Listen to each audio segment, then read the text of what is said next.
তাহলে এটা হচ্ছে আমাদের সর্বোচ্চ উচ্চতা সূত্র, এটা গেল। এরপরে আছে বিচরণকাল।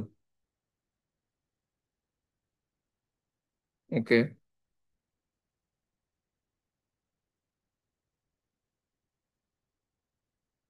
আচ্ছা, এখন এটা ডিরেক্ট বলে দেওয়া যায় যে এর আগের চ্যাপ্টারে বিচরণকালের সূত্র কি ছিল বলো তো?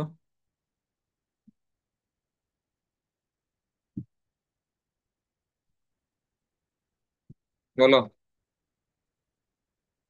2u/g। হ্যাঁ, 2u/জি। তাহলে এখানে আহ, এই ক্ষেত্রে আমাদের বিচরণকালের সূত্র কি আসা উচিত?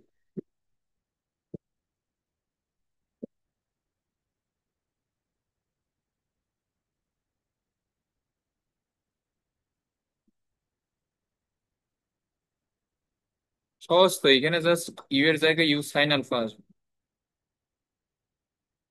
এইটা আসবে। ওকে। তো এটা আগের চ্যাপ্টারের সাথে রিলেট করলে এটা এটা পারা যায়, বাট এটা এখন কিভাবে আসলো এটা দেখাই দেই।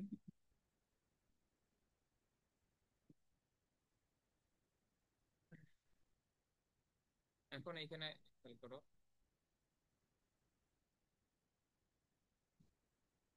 মনে করি সর্বাধিক উচ্চতায়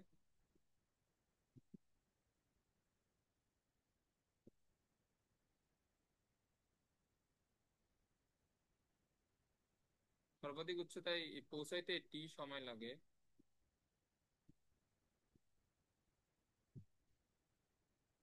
তো এখন আমরা এখানে এ সূত্র লিখবো, V is equal to U minus এটি বা ইউ মাইনাস জিটি।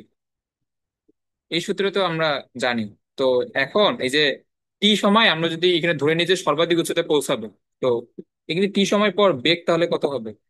উলম্ব বেগ তাহলে কত হবে?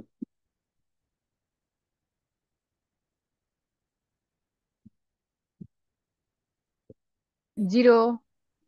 তাহলে টি সময় পর বেগের উলম্ব উপাংশ,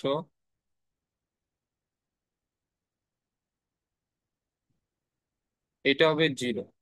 তো তাহলে এখানে ভি জিরো, বাট এখানে বেগের এখানে আমাদের উলম্ব বেগের ক্ষেত্রে সবসময় আদি বেগ হচ্ছে ইউ সাইন আলফা, আমরা জানি, মাইনাস জি টি।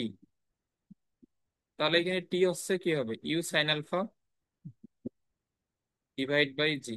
এই যে আমরা তো পড়ে আসছিলাম যে শুধুমাত্র ইউ ডিভাইড বাই জি কি, এটা হচ্ছে আমাদের উত্থান কাল অথবা পতন কাল। তো এখানে যে টি দ্বারা এটা এখানে কি বোঝায়, টি দ্বারা বোঝায় যে তোমার ও বিন্দু থেকে এ তে আসতে সময়, এটা হচ্ছে স্মল টি। আবার এ থেকে সি তে আসতে সেম পরিমাণ সময় কিন্তু লাগবে।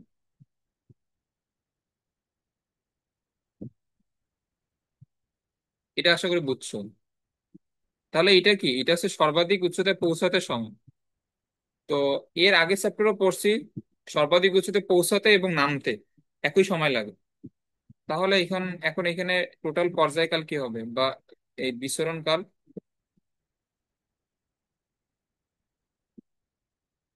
বিচরণ কাল হচ্ছে টি সমান এটার দ্বিগুণ, অর্থাৎ 2u sine alpha divide by জি।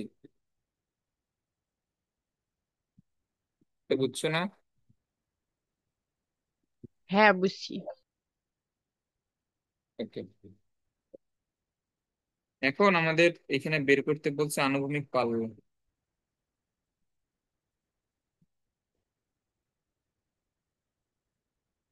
আচ্ছা, এটা কি এই জায়গায় হবে?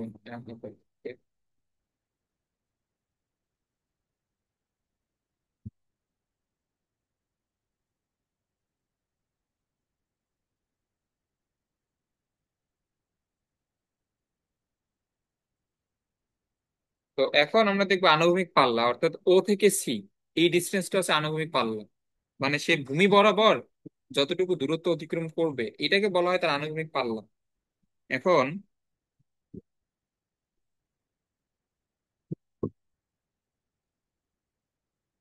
আচ্ছা,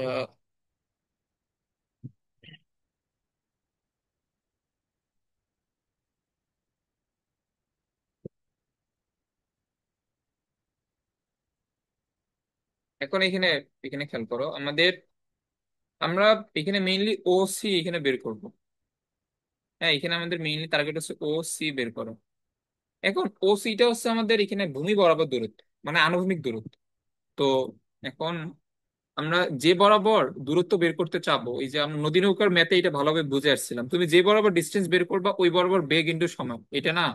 তো এখন যেহেতু ডিস্টেন্স দরকার আনুভূমিক বরাবর, তো আনুভূমিক এখানে দূরত্ব সমান কি হবে, আনুভূমিক বেগ ইন্টু ওই ডিস্টেন্সটা ক্রস করতে সময়। তো এখানে কি হওয়া উচিত, আমার আনুভূমিক বেগ এই সমবেগ এটা সবসময় ইউ কজ আলফা। এবং ও থেকে সি তে আসতে কতটুকু সময় লাগবে,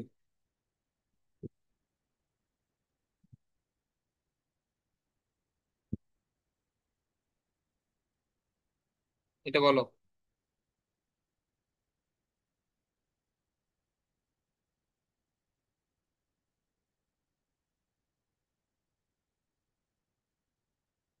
এটা বুঝতেছো না?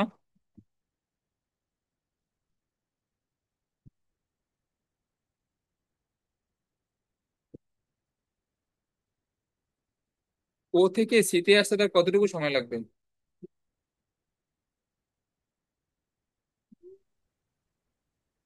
কতটুকু সময়?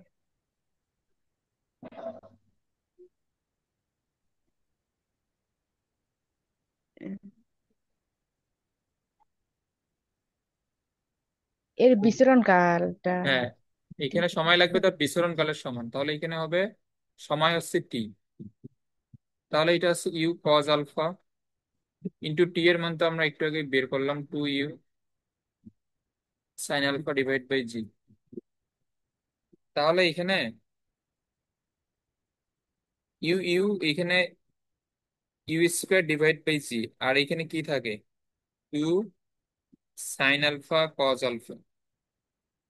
তাহলে এখানে ফাইনালি কি আসতেছে, ইউ স্কোয়ার উপরে সাইন টু আলফা, এটা সাইন টু আলফা সূত্র, ডিভাইড বাই জি। তাহলে এটা হচ্ছে আমাদের ও সি। তো এখন ও সি বা এটা হচ্ছে নর্মাল আনুভূমিক পাল্লা।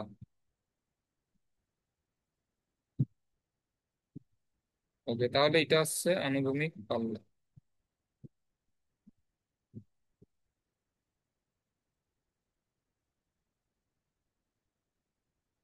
এগুলো বুঝছো? হ্যাঁ, বুঝছি। ওকে,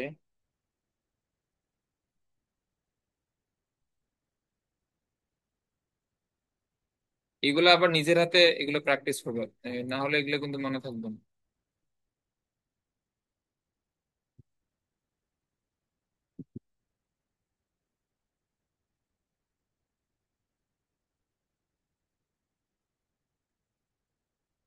ওকে, তো এখন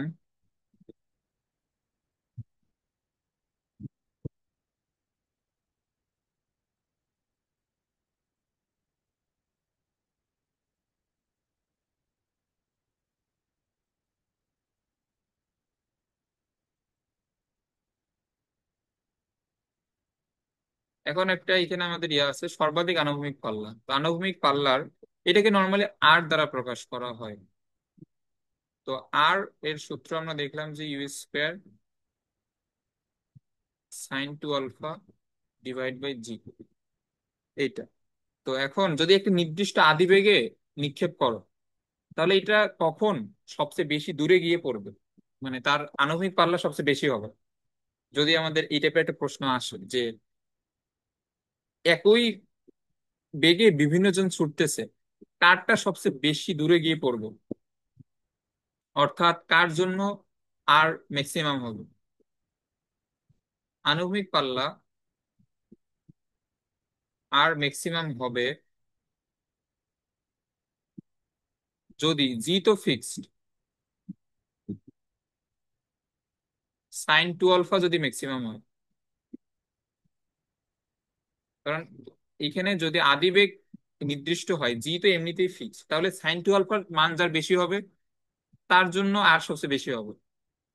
তো সাইন সাইন টু আলফা সর্বোচ্চ মান কত?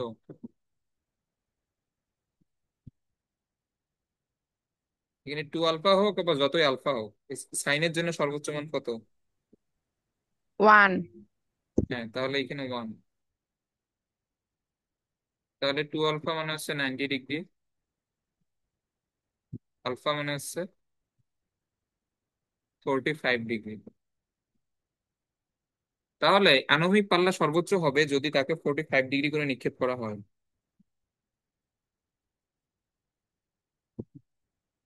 তো তাহলে আমাদের সর্বোচ্চ আণবিক পাল্লার তাহলে সূত্রটা কিরকম হবে?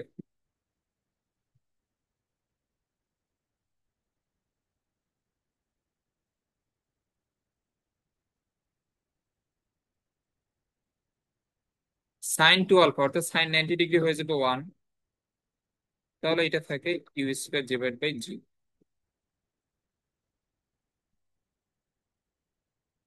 এটা আছে সর্বোচ্চ আনুভূমিক পাল্লা। ওকে।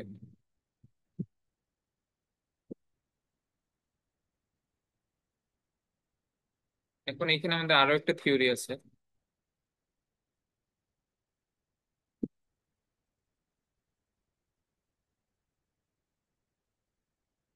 আর এর যে সূত্রটা,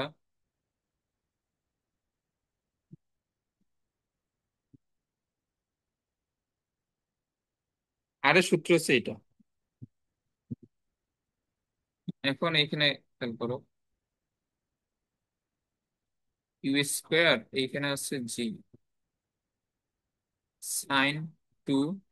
এখন আমি এমন একটা কোণে নিক্ষেপ করছি, ওই কোণটা হচ্ছে π/2 মাইনাস আলফা। আচ্ছা, দুইটা কোণের সমষ্টি 90 ডিগ্রি হলে তাদেরকে কি বলে? পরিপূরক কোণ বলে না সম্পূরক কোণ বলে, আমার তো মনে নেই।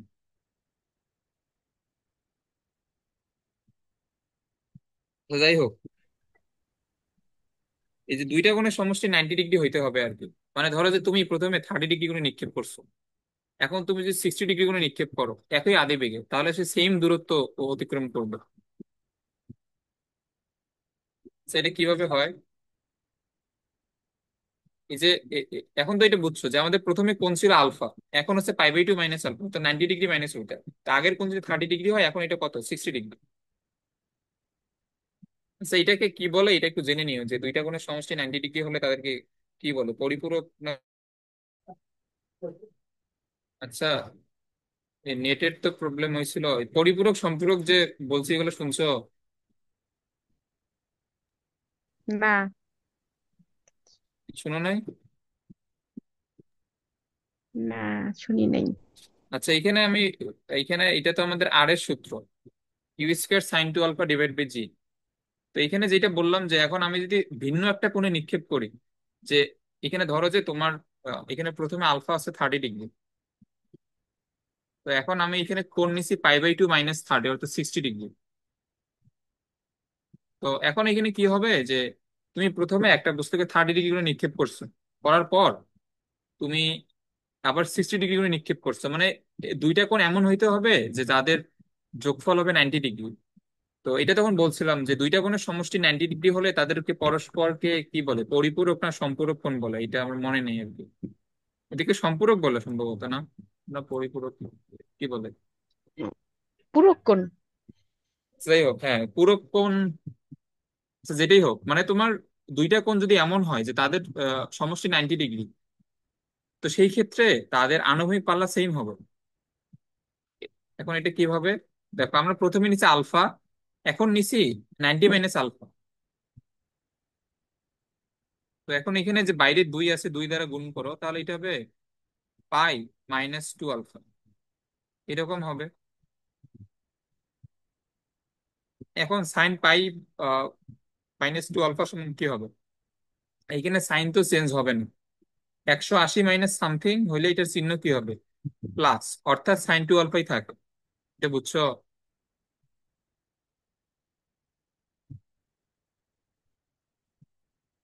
হ্যাঁ, বুঝছি। তো এখন এইটার যেটা সামারি, এটা দাঁড়ায় যে এরকম, যে আহ, দুইটা এমন কোণ যাদের সমষ্টি 90 ডিগ্রি, তো তুমি ওই দুইটা কোণে যদি নিক্ষেপ করো, দুই ক্ষেত্রে সে সমান পরিমাণ ডিস্টেন্স অতিক্রম করবে, মানে এক, কিন্তু বেগ সেম হইতে হবে। তুমি একই আদি বেগে যদি একবার 30 ডিগ্রি করে নিক্ষেপ করো, তাহলে সে যতটুকু আণবিক পাল্লা অর্থাৎ যতটুকু দূরত্ব অতিক্রম করবে, 60 ডিগ্রি করে নিক্ষেপ করলেও সেম পরিমাণে দূরত্ব অতিক্রম করবে। এটা ক্লিয়ার? হ্যাঁ। ওকে, তো এই জিনিসটা কিন্তু খুবই ইম্পর্টেন্ট। অর্থাৎ এটা হচ্ছে আমাদের এইরকম।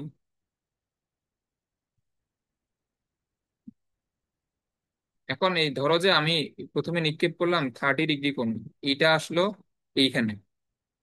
এখন আমি নিক্ষেপ করছি 60 ডিগ্রি কোণ, তো 60 ডিগ্রি করে নিক্ষেপ করলে এটা তো আরো একটু উপরে উঠবে না, কিন্তু শেষ হবে এসে ওই বিন্দুতে। এটা ক্লিয়ার? হ্যাঁ। তো এটা হচ্ছে 30 ডিগ্রি, এটা হচ্ছে 60 ডিগ্রি, কিন্তু দুইটার সমষ্টি যদি 90 ডিগ্রি হয় তখন এই এই ঘটনাটা ঘটবে। তাদের আণবিক পাল্লা দুইটার জন্য সেম হবে। এটা মনে রাখতে হবে আমাদের থিওরির জন্য, বা এটা এমসিকিউ তে কিন্তু আসে। ওকে,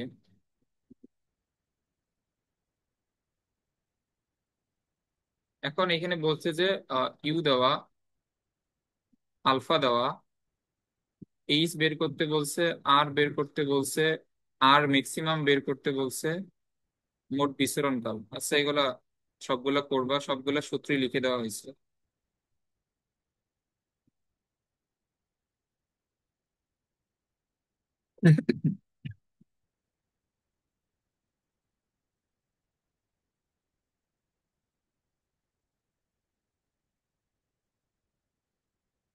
80 মিটার উঁচু স্তম্ভের শীর্ষ থেকে আনুভূমিকের সাথে 30 ডিগ্রি কোণে 128 মিটার পার সেকেন্ড আদি বেগে একটি বস্তুকে নিক্ষেপ করা হলো। উহা স্তম্ভ থেকে কত দূরে ভূমিকে আঘাত করবে?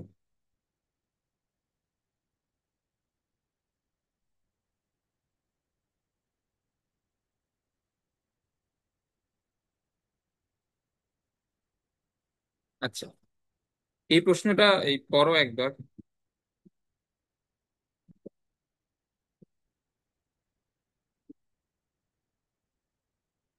ওকে, তো এখন যদি এটা একবার পড়ে থাকো।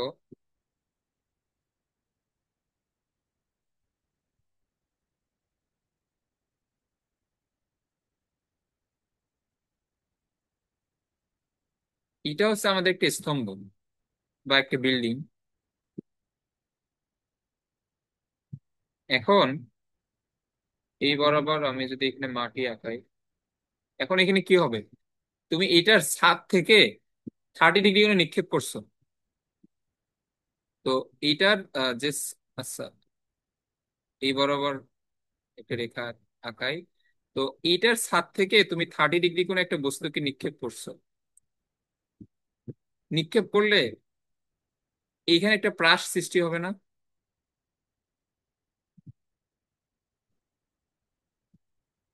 হ্যাঁ। ওকে, তো এটাকে নিক্ষেপ করার পরে সেইটা এই যে আমাদের ছাদ বরাবর যখন আসবে তখন একটা প্রাস কিন্তু কমপ্লিট হবে। এটা আশা করি বুঝছো। তখন এই পয়েন্টে আসার পর সে কি থেমে থাকবে ওইখানে? সে তো এখানে মাটিতে পড়বে।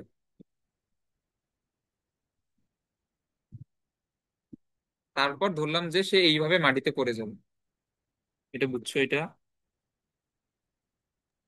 হ্যাঁ, বুঝছি। তাহলে দেখো এখন বলছে যে এখানে স্তম্ভ থেকে সে কত দূরে ভূমিকে আঘাত করবে। এখন আমাদের এই যে এটা যদি এ হয়, এটা যদি বি হয়, আমাদের এই ডিস্টেন্সটা জানতে চাইছে। এখন এখানে খেয়াল করো, মানে তুমি যদি এটা তুমি যদি মাটি দিয়ে যদি মানে মাটি থেকে যদি নিক্ষেপ করতাম, তখন যদি জিজ্ঞেস করতো যে তুমি যে জায়গা থেকে নিক্ষেপ করছো ওই জায়গা থেকে সে কতটুকু দূরে গিয়ে ভূমিতে আঘাত করবে, তখন অ্যান্সার কি হইতো? তখন অ্যান্সার হইতো আনুভূমিক পাল্লার সমান। এটা ক্লিয়ার? মানে এটা হচ্ছে আমরা যদি নর্মালি মাটি থেকে যদি নিক্ষেপ করতাম তখন এটা এই যে এই পয়েন্ট থেকে নিক্ষেপ করলে এটা আমাদের যতটুকু দূরে এসে এখানে ভূমিতে আঘাত করবে এইটুক ডিস্টেন্স তো আমাদের আনুভূমিক পাল্লা বা আর। কিন্তু এই ক্ষেত্রে এখানে অ্যান্সার কি আনুভূমিক পাল্লার সমান হবে? না। এটা কিন্তু আনুভূমিক পাল্লার সমান হবে না, কারণ আনুভূমিক পাল্লা হচ্ছে আমাদের এতটুকু। এই যে এ থেকে এই যদি এটাকে সি ধরি তাহলে এ সিটা মূলত হচ্ছে আনুভূমিক পাল্লা, কিন্তু এটা কতটুকু দূরে গিয়ে ভূমিতে আঘাত করবে এটা কিন্তু আনুভূমিক পাল্লার সমান হবে না। ওকে,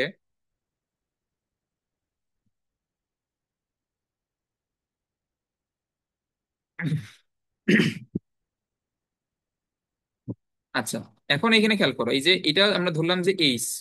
তো এর আগের চ্যাপ্টারে আমরা তো পড়ছিলাম যে তুমি যদি একটা উচ্চতা থেকে আবার ওই বস্তুটাকে একটা নির্দিষ্ট আদিবেগে উপরের দিকে নিক্ষেপ করো, তাহলে তার জন্য সূত্র কি হবে? Minus U T plus half G T square.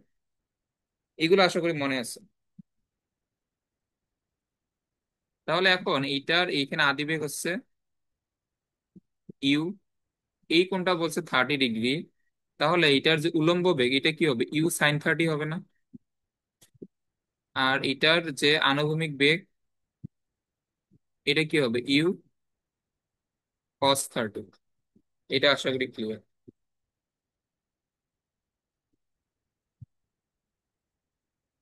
তাহলে এখন এইখানে সমীকরণটা কি হবে বলো তো? এইচ সমান কি হবে? মাইনাস ইউ বলতে এখানে কে? ইউ সাইন 30 মানে উলম্ব বেগ, ইন্টু টি প্লাস হাফ জি টি স্কোয়ার। এটা বুঝছো? হ্যাঁ, বুঝছি। ওকে, এখানে 80, ধরো -80 লিখলাম। তাহলে এখানে হচ্ছে +80 মাইনাস ইউ এর মান 128, সাইন 30 মান হাফ টি, এইখানে হবে 4.9, এইখানে টি স্কোয়ার। তাহলে এইখানে 4.9 টি স্কোয়ার, 128/2, এটা কত? 64, -64 টি, আর এটা হচ্ছে -80। তাহলে এটা হবে এরকম। আচ্ছা, এখন আমরা যদি এটা সলভ করি, তাহলে এটা আসে 4.9 -64 -80।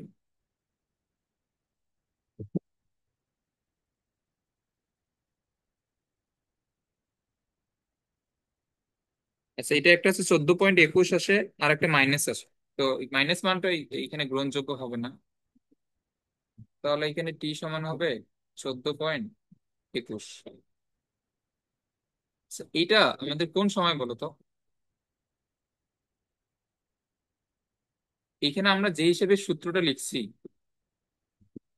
এটা হচ্ছে কিন্তু এই উচ্চতা থেকে মাটিতে পড়ার সময়। এটা কি বুঝছো? হ্যাঁ, বুঝছি। ওকে, তো এইটা এখানে সময়টা কিন্তু এই উচ্চতা থেকে মাটিতে পড়ার সময়, তাহলে মাটিতে পড়তে তার এত সেকেন্ড সময় লাগছে। ওকে, এখন এটা খুবই মনোযোগ দিয়ে, তাহলে আমরা এই যে এ থেকে এই, মানে এটা তো নর্মালি ছাদ থেকে ছোড়া হয়েছে ডি থেকে। তো ডি থেকে এটা বি পর্যন্ত আসতে এটা যতটুকু সময় লাগছে, এটা হচ্ছে টি।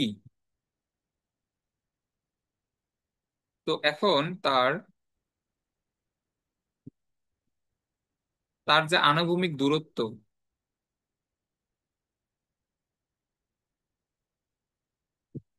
সে কতটুকু আনুভূমিক দূরত্ব অতিক্রম করবে, এটা কি হবে?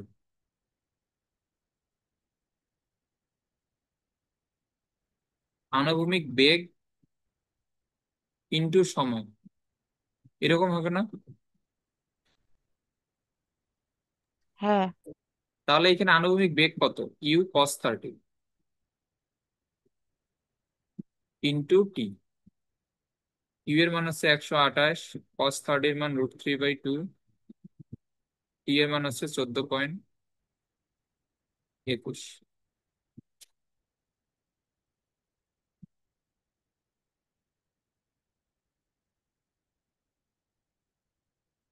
তাহলে এটা আসে 1575.2, 19 আসে, তো এটাকে 2 লেখা যায়, তাহলে এত মিটার। এই ম্যাথটা আশা করি বুঝছো।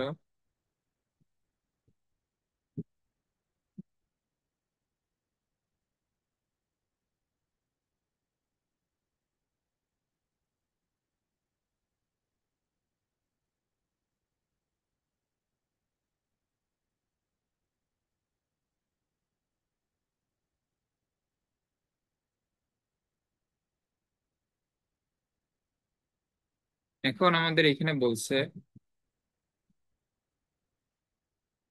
ইউ আদিবেগে প্রক্ষিপ্ত কোনো কণা কর্তৃক লব্ধ বৃহত্তম উচ্চতা স্তরে দেখা হচ্ছে তার আনুভূমিক পাল্লা এত।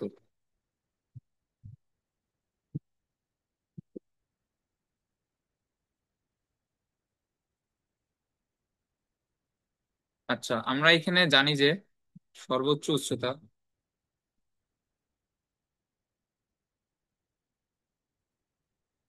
এই সমান কি U sine alpha whole square divide by 2g। আমরা এটা জানি।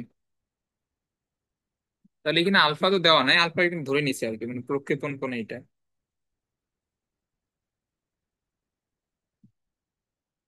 উম, আমাদের বের করতে বলছে আর, তাহলে এখানে আমাদের আর এর সূত্র কি? U square sine 2 alpha sine 2 alpha by G. Sine 2 আলফাকে ভাঙাইলে সাইন আলফা কজ আলফা। তো আমরা এখান থেকে আগে সাইন আলফার মানটা বের করে নিই।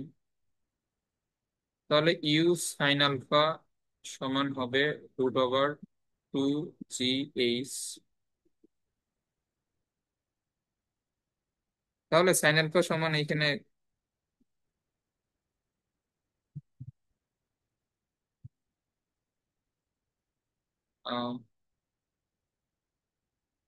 √2 G H divide by U, এভাবে লেখা যায়।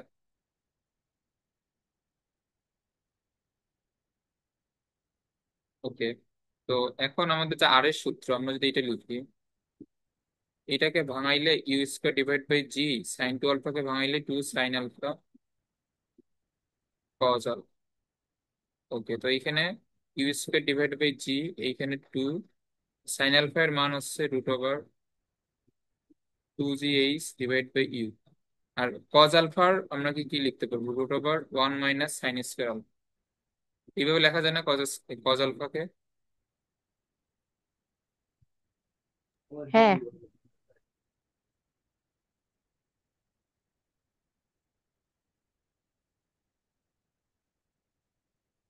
আচ্ছা, এটা তো পুরোটার উপরই রুট রুট হয়ে গেছে।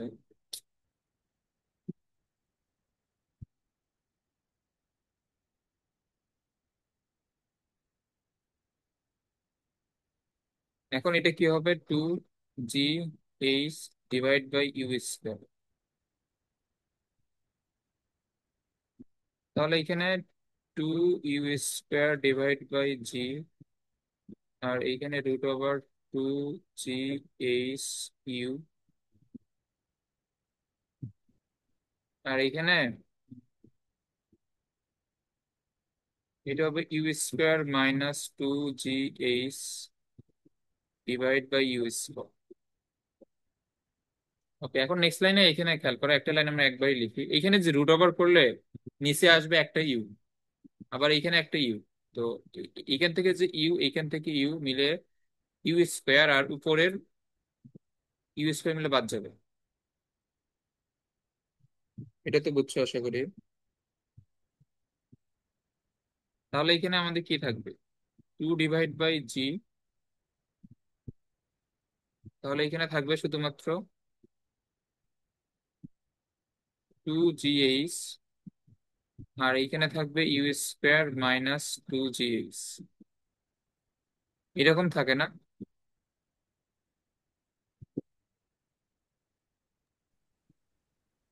হুম, আচ্ছা, তাহলে এখানে প্রমাণ মিলানোর জন্য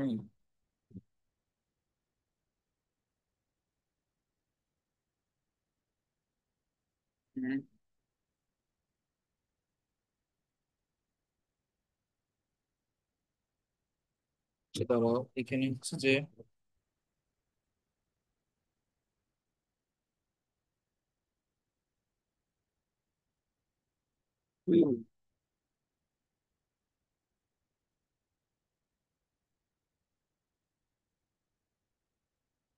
আচ্ছা, এখানে আপাতত 2 রাখি।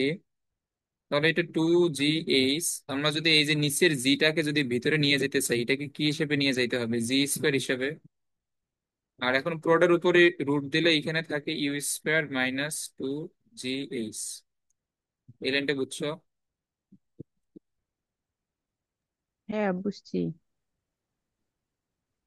তাহলে এখানে টু, প্রোডের উপরে রুট, তাহলে এখানে কি থাকে, টু এইচ, নিচে থাকবে একটা জি, আর এখানে you square minus two G H.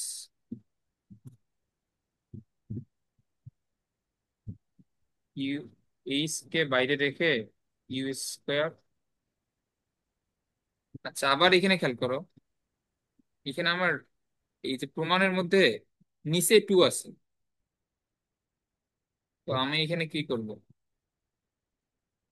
নিচে টু আনার জন্য এখানে তো একটা উপরে টু গুণ আকারে আছে, তো নিচে টু আনার জন্য আমি এখানে ফোর দ্বারা গুণ করলাম যাতে নিচে টু আসে।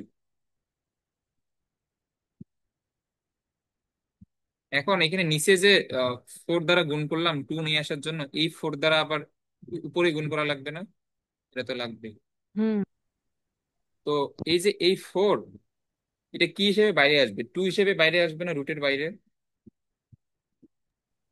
তাহলে ওই টু আর এখানে যে বাইরের যে টু, এই টু মিলে কি হয়ে যাবে, ফোর হয়ে যাবে, এটা বুঝছো? হ্যাঁ, বুঝছি। এবং রুটের ভিতরে এখানে তাহলে এখানে কি থাকতেছে, H divide by two G, আর এখানে you square minus two G H, তাহলে এখানে ফোর।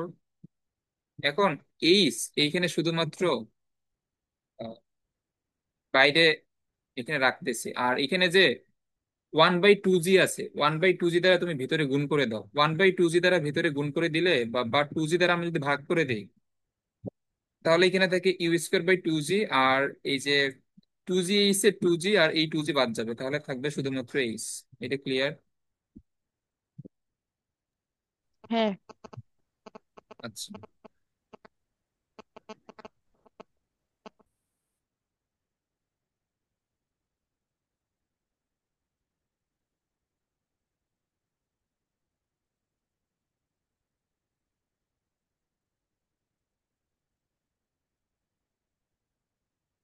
ওকে।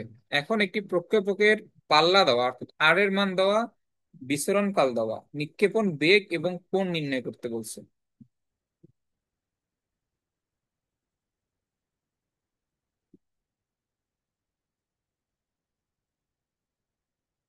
এখন এখানে যে প্রথম ম্যাথটাই একটু টাফ দিয়ে রাখছে।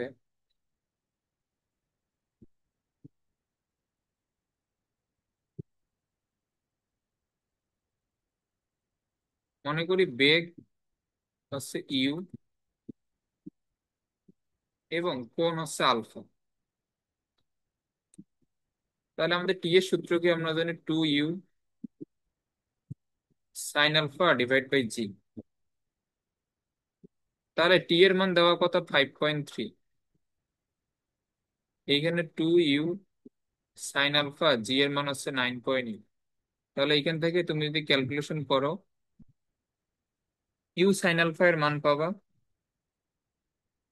25.97, এটা হচ্ছে এক নম্বর। এবং এখানে পাল্লার সূত্র দেওয়া, তো পাল্লা হচ্ছে U square divide by G sine two alpha.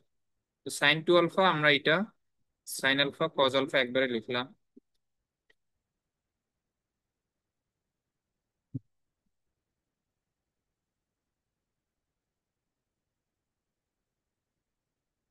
তো এখন দেখো আর এর মান দেওয়া 79.59। এখন এই যে এখানে যে ইউ স্কোয়ার আছে, তো ইউ স্কোয়ার কে আমি যদি ভেঙে লিখি, একটা ইউ দিলাম সাইন আলফার সাথে, একটা ইউ দিলাম কজ আলফার সাথে, তাহলে আর আর এখানে বাকি থাকে টু ডিভাইড বাই জি। এটা বুঝছো? হুম, বুঝছি। তাহলে এখন ইউ সাইন আলফার মান তো আমরা বের করছি, তো এখানে ইউ সাইন আলফার মান বসাই দিবা, জি এর মান তো জানোই, তো এখান থেকে ইউ কজ আলফার মান তুমি যদি সবগুলো ক্যালকুলেশন করে বের করো, এখান থেকে পাবা 15। এখন one square plus two square দিলেই কিন্তু আমাদের ইউ এর মান বের হয়, তো 1 এর উপর স্কোয়ার প্লাস 2 এর উপর স্কোয়ার, তাহলে সাইন স্কোয়ার কজ স্কোয়ার মিলে হয়ে যাবে 1। এটা 25.97 এর উপর স্কোয়ার প্লাস 15 স্কোয়ার, এটা হয় 899 পয়েন্ট সামথিং।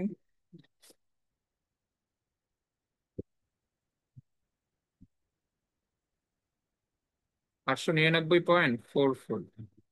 তো এইখান থেকে ইউ এর মান হচ্ছে অলমোস্ট 30 আসে আর কি, 29.99। তো এটা অলমোস্ট 30 লেখা যায়, এত মিটার পার সেকেন্ড। আর আমাদের যে আলফা বের করতে বলছে, এটা আমরা কিভাবে বের করব? U sine alpha divide by U cos alpha সমান আমরা জানি ট্যান আলফা। তো এখন এইখানে ট্যান আলফা ইউ সাইন আলফার মান 25.97 আর এটা হচ্ছে 50। তাহলে এখানে আলফা,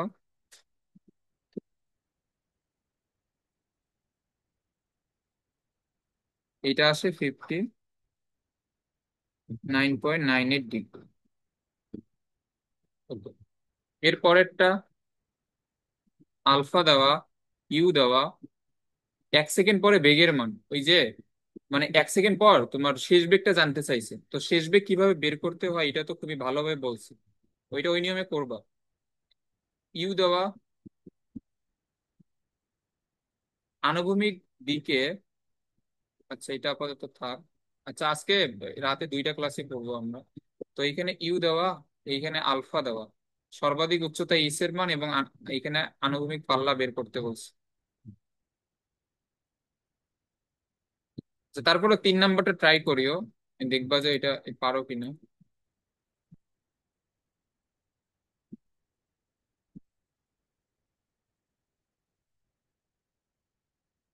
আচ্ছা, ইউ দেওয়া এবং আলফা দেওয়া, 30 মিটার দূরে অবস্থিত দেয়ালকে কত উচ্চতা আছে, এটা এখন পারবা না, এটা আপাতত থাক। আলফা দেওয়া, ইউ দেওয়া, সর্বাধিক উচ্চতা, মোট বিচরণ কাল, এটা এটা হচ্ছে পাল্লা বের করতে বলছে, এটা পারবা।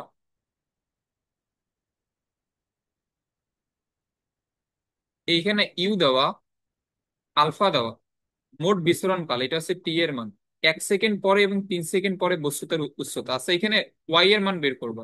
ওয়াই এর সূত্র লিখে দিছে না, এই যে দুইটা, এখানে দুইটা, দুই সময় এখানে টি এর দুইটা ভিন্ন ভিন্ন মান বসে ওয়াই এর দুইটা মান বের করবা। ওয়াই মানে কি? উলম্ব দূরত্ব বা উচ্চতা, এটা বুঝছো? হ্যাঁ, বুঝছি। এবং উক্ত দুই সময়ের ফলাফল। আচ্ছা তুমি আপাতত এটা বের করবা, উক্ত দুই সময়ের ফলাফল। মানে একবার এইটা হচ্ছে আমাদের এই যে, ধরো যে তোমার যেটা সর্বাধিক উচ্চতা, তো একবার দেখবা যে এটা সর্বাধিক উচ্চতার আগে আর একটা সর্বাধিক উচ্চতার পরে, মানে একবার এটার গতির ডিরেকশন হবে ঊর্ধ্বমুখী আর একটা হচ্ছে নিম্নমুখী, এটা মূলত এটাই ব্যাখ্যা করতে বলছে। ওকে, তো তুমি এগুলো করবা, এরপরে যেগুলো ম্যাথ আছে এগুলো ট্রাই করিও, না হলে আমরা এগুলা কালকে সকালে বাকিগুলো করবো আর কি। তবে তোমার কাজ হবে এই সূত্রগুলো আবার নিজের হাতে সুন্দর মতো প্র্যাকটিস করো। আর আমি এই পর্যন্ত পিডিএফ দিয়ে দিচ্ছি, এরপরে তো করবা এগুলো, এরপরে যেগুলো আছে ওইগুলো বই দেখে ট্রাই করবো। আচ্ছা।